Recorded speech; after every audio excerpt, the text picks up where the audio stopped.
क्या आप जानते हैं कि बच्चों की कुछ छोटी छोटी आदतें इनकी रोशन मुस्तकबिल का इशारा देती हैं। वो बच्चा जो हर बात पर सवाल करता है, दरअसल सीखने की ख्वाहिश रखता है। जो बार बार गिर कर दोबारा खड़ा हो जाता है, वो हार मानना नहीं जानता। जो अपनी चीज़ें संभाल कर रखता है, वो ज़िम्मेदारी सीख रहा होता है।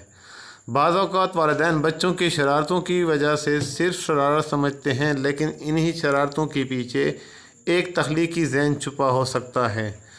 जो बच्चा नई नई चीज़ें बनाने की कोशिश करता है, वो कल का मुअज्जिज़ भी बन सकता है। जो दूसरों की मदद करता है, वो एक अच्छा इंसान बनने की तरफ बढ़ रहा होता है। और जो अपनी गलतियों से सीखता है, वो ज़िंदगी के बड़े इम्तिहानों के लिए ख़ुद को तैयार कर रहा होता है। याद रखें, कामयाब इंसान के अचानक नहीं बनते।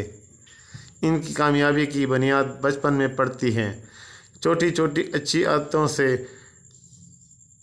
इसलिए बच्चों की सिर्फ गलतियां मत देखें, इनकी अच्छी आदतों को पहचानें, इनकी हौसला अफजाई करें, क्योंकि आज की ये छोटी आदत